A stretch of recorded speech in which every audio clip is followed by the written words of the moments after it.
Welcome to the Art of Appointment Setting podcast, where we ask today's most successful experts and entrepreneurs to share the most powerful lead generation and appointment setting tactics they use to build their business and grow their revenues. Now your host from the city that never sleeps, New York, is Kwesi Sachi Jinai.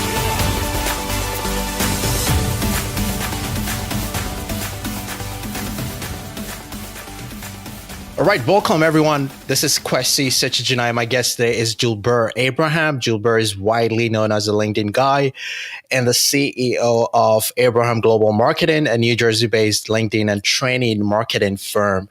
His team helps small and medium-sized businesses to generate more traffic, leads, and sales with a combination of LinkedIn techniques and strategies. In fact, Julbert and I connected at a speaking event that he had, and we've been friends ever since. I know. It's been a while. Yeah. Wow. Like over a year, man. This is awesome. Exciting stuff.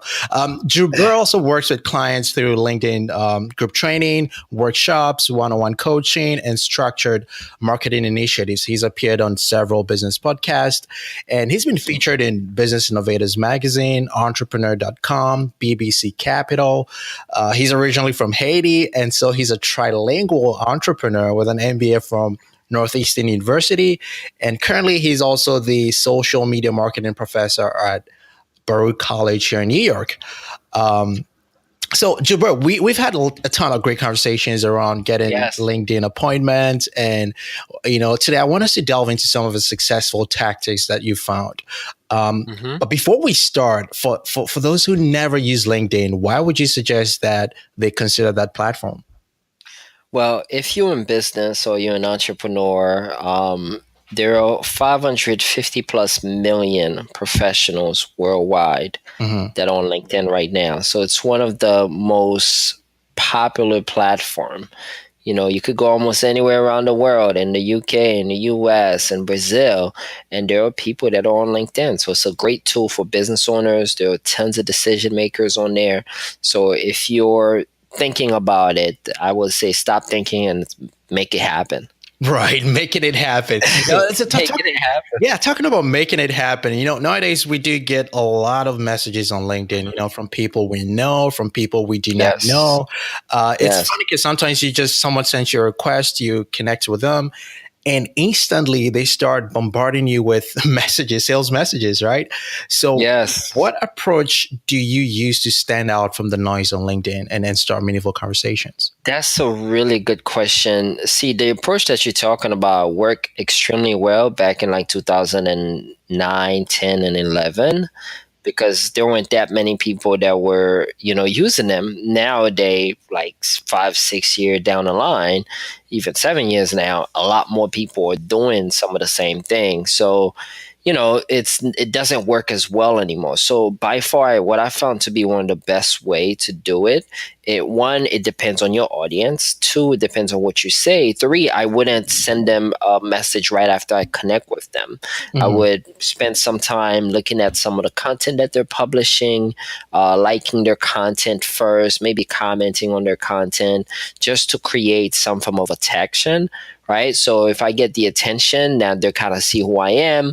And then I'll leverage some of that content when I reached out to them and say, hey, John, I really like the article that you published about XYZ the other day. Also, I noticed that you attended NEU. I'm also a member from NEU. I think there may be some opportunity where you and I can learn more about each other, maybe build some relationship and see what can happen from there. So that would be my approach.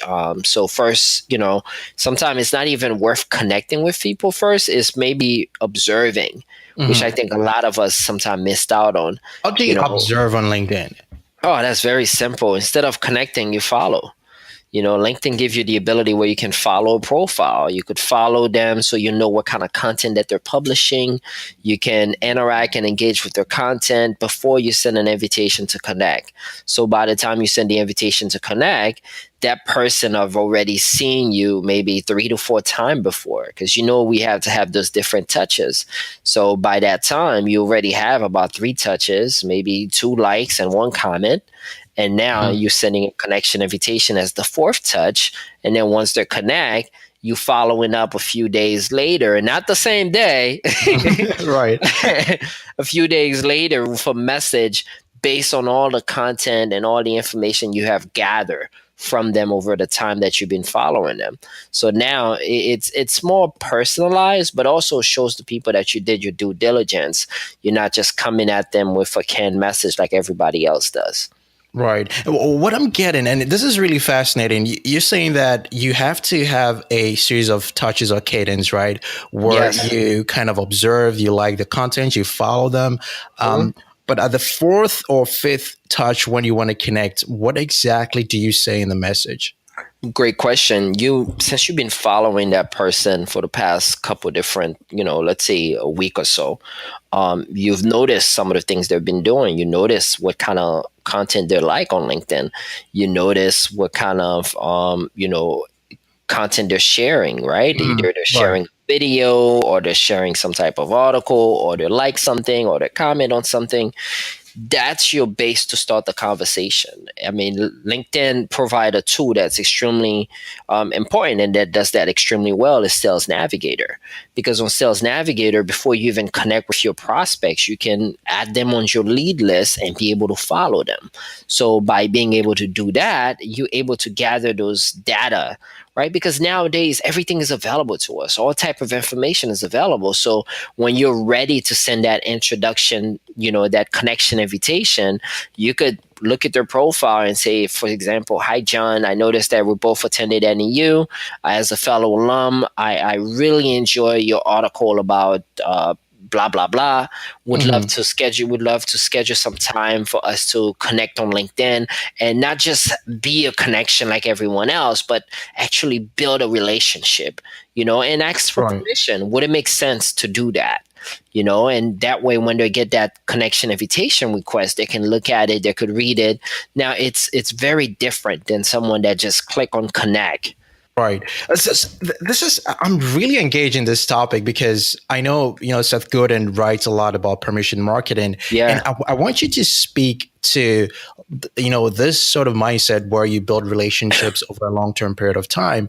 Because we are in an age where everything is instant, right? Yeah. So how do you build relationships over the long term and also keep your pipeline in a proper perspective? It's not easy. I can tell you that right now. It's not easy at all, because a lot of us, we want that quick win, right? We want that quick win, but what we have to do and understand is, sometimes if you want to build a sustainable business, you're not going to have that quick win all the time, but you can start building relationship with people that can send you business. So when it comes to building strategy, one of the strategies that I use for some of our clients is, instead of focusing on chasing prospects, why don't we build a referral network of qualified, ideal people that works with similar clients as you do, that can send you business. We did that with one of our clients last year, where we focused solely on building referral partnership relationship for her. And the way we start is, we identify what are the A list, the B list, and the C list of potential referral partners, people that can send her referrals. We find them on LinkedIn, we follow them, we connect with them, we follow up with them, and we were upfront with them right in the front. We say, "Hey, listen, reason I'm reaching out to you is because you and I work with similar clients, and I believe there may be an opportunity where we can exchange referral or send business to each other. And I'm curious to see if you'll be open to even having a conversation to see how we can make that happen." How do you define an A, B, C list? So it comes down to who's the client, right? Like, I'll take that same client as an example. So they're a franchise and they're in the senior care business. And in the senior care business, you have the elder care attorney who can send you a referral. You have the case manager. You have the social worker. You have the discharge planner. So the conversation in the beginning, where we were setting up the foundation, it is asking them, one, out of those people that send you referral, which one would you say can send you the most referrals? It's the social worker. Okay, great. Right. So is this because there's different type of social worker? So this is a senior social worker that work with seniors. Okay, great. So that will be our A referral. Who will be the second one? That will be the discharge planners. Great. So that will be the B referrals.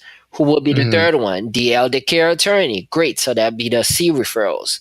So then now we kind of segment them out when we start developing our list and start doing the outreach. We're targeting people that she already know their language. She know how to speak with them. And our messaging is the same. So when they read it, it's in their language. So they could look at it like, okay, this person, I know exactly how I can help them. Then it makes sense for them to reply. This is so good. This is so good. And in the spirit of, the mindset of having a Mhm. long-term approach to building relationship, one of the things Yes. that I feel it's super critical is follow-ups. Right. But Yes. the way you follow up on LinkedIn might be super different from the way you follow up in email. So my question for you would be, how do you follow up in a way that, you don't invade the personal space of the person, but Mm. also lead with a ton of value and generosity? That's a great question, and it comes down to a couple of things because depends on the client and their space. If it's a very crowded space, Hmm. this regular follow up like you would have done via email doesn't work as well because they're getting so many messages, they're getting bombarded with stuff, so it kind of get lost in the funnel. And we've done that mistake as well in the past. So I've noticed that some clients, the follow up hasn't been as strong because of the way we did it. So we had to change our strategy. And what I found that worked well is when we take a piece of Hmm. content that client can use, right? Like we create a 10-step guide that they can use, or an ebook that can benefit them, or maybe a case study on how we work with a company in similar industry as them, and then use that as a way to follow up, or even a video Right. talking about some of the 4 to 5 challenges that a client similar to them normally goes through, and leverage that as a follow-up approach has been more effective. So let me give you an example. We reached out to a client, their potential clients, and then we follow the steps, follow, like, comment, connect, follow up one, and then the follow up two is we had the client do a quick video on some of the challenges that they've noticed that person come across. And then we take that short video and then we share that with that person or that potential client. Say, hey, John, I put this 3-minute video for you because I noticed XYZ happening in your industry. Would love for you to take a look at it and give me your Hmm. thoughts. So that follow up is a little bit different than, hey, I'm just following up, I'm just checking in. Right. There's nothing wrong with I'm just checking in, but it's just not the right Right. format for what we're trying to do because the market is getting extremely saturated with a lot of people doing the same thing. So prospects are becoming more Mm. desensitized with those approaches. So we have to change them. And I'm learning every day as I'm working with different clients. How can we change them? Because we have clients we used to do certain thing that doesn't work anymore. So now we always got to think, how can we tweak our strategy so that it makes sense for them? What's an example of a strategy that's not working anymore? I just gave you a couple, man. Just sending that Let's connection, but just clicking on I connect. think one of the things we've talked about before is, creating a LinkedIn post. It's not working as it used to anymore.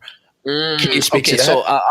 yeah, yeah, absolutely. So you have the LinkedIn blog article, Hmm. also called the LinkedIn post, and then you have LinkedIn status update, right? Right. Which are now much longer. So what's happening beforehand, you could just put like a third party article, a third party link in status update and share it with everyone and you're done.